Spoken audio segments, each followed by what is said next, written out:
Hello guys, welcome back to the channel. ఇప్పుడే Sitaare Zameen Par movie చూశాను. Movie ఎలా అనిపించిందంటే బ్రిలియంట్, చాలా బాగుంది cinema. Actually it's a sequel to this Taare Zameen Par movie. ఆ మూవీలో తారే జమీన్ పర్ మూవీలో మనం చూసుకుంటే అందులో ఒక కిడ్ ఉంటాడు, ఇషాన్ అని. హీఈస్ నార్మల్, కాకపోతే పేరెంట్స్ ఏమనుకుంటారంటే అతనికి చదువు రాకపోయేసరికి హీఈస్ నాట్ నార్మల్ అనుకొని, బట్ అతను నార్మల్ కిడ్స్ ఎలా ఉంటారు ఆ ఏజ్లో, లైక్ వాంట్ టు ప్లే అట్లనే ఉంటాడు. సో తీసుకెళ్ళి బోర్డింగ్ స్కూల్లో వేస్తారు. ఆ స్కూల్లో అతనికి ఒక టీచర్ పరిచయం అవుతాడు. ఈ గోటును అంటే అతనిలో ఉన్న స్కిల్ ఆ సార్కి అర్థమవుతుంది. అండ్ ఆ టీచర్ అతన్ని ఎలా తన లైఫ్లో ముందుకెళ్ళడానికి హెల్ప్ చేశాడు అనేది movie. It's a brilliant movie, చాలా బాగుంటుంది. One of my personal favourites.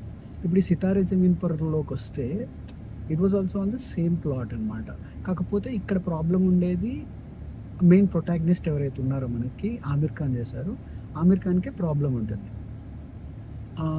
ఆ ప్రాబ్లమ్ని అతని లైఫ్లో ఏమేమి ప్రాబ్లమ్స్ ఉన్నాయి, అతను ఏమో ఓవర్కమ్ చేయాలి అనేది మనకు స్టార్టింగ్లో ఇనిషియల్గానే చాలా బాగా చూపిస్తారు.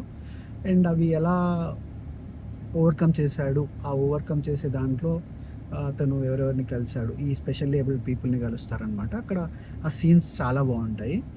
అండ్ అతను ఎలా ఓవర్కమ్ చేశాడు అనేది క్లైమాక్స్. వాళ్ళకి ఏం హెల్ప్ అయింది, వాళ్ళ జర్నీ ఏంటి, ఇతను ఎలా వాళ్ళ జర్నీలో ఉన్నాడు అనేది మూవీ చాలా బాగా తీశారు. ఎలాగైతే మనకి తారే జమీన్ పర్లో బేసిక్గా మనకి సీక్వెల్స్ అనేవి 2 టైప్స్ ఉంటాయి. మ్యాడ్ మూవీ చూసుకుంటే సేమ్ అదే పీపుల్ డిఫరెంట్ సిచ్యువేషన్లో ఉంటే, అంటే డిఫరెంట్ సినారియోలో వాళ్ళ లైఫ్లో నెక్స్ట్ జర్నీ అనేది ఆర్ ప్రీవియస్ జర్నీ అనేది చూపించవచ్చు. లైక్ డీజే టిల్లు కానీ మనకి మ్యాడ్ లాగ్ కానీ. ఈ cinema it's a different story అనమాట. జస్ట్ కాకపోతే ఆ థీమ్ అనేది ఒకటే అనమాట. సో ఈ మూవీ చాలా బాగా చేశారు. వెన్ ఇట్ కమ్స్ టు అంటే ఇప్పుడు ఆమిర్ ఖాన్ని బేసిక్గా చాలా బాగా పోగలరు. అంటే ఎక్కువ అతను ఉన్న స్టేచర్కి, like he has 2000 crore movie and he did many, అంటే చాలా మంచి మూవీస్ చేశాడు. పీకే కానీ దంగల్ కానీ చాలా మంచి మూవీస్. అండ్ అతని ప్రీవియస్ వర్క్ కూడా లగాన్, ఇవన్నీ చాలా పెద్ద movies. He was one of the biggest stars in Indian industry. But he played just ఆ రోల్లో మాత్రమే తను ఉంటాడు. సినిమా మొత్తం మీకు ఎక్కడ ఆమిర్ ఖాన్ అనేదే కనపడదు. అతని మీద జోక్స్ వేస్తూ ఉంటారు, అతని హైట్ మీద చాలా జోక్స్ వేస్తారు.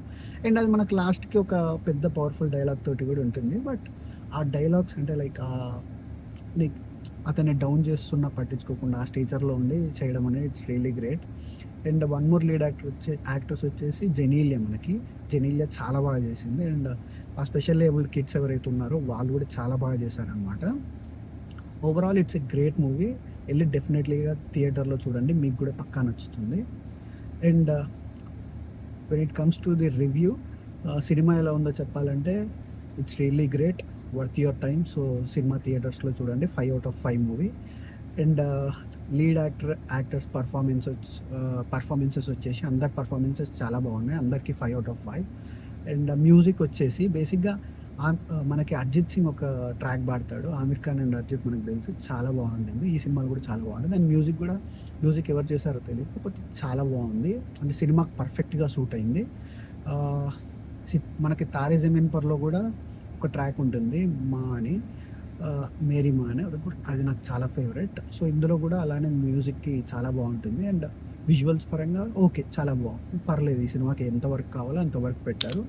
It's a good movie, so just go and watch it in theaters. Please like, share and subscribe and follow the channel.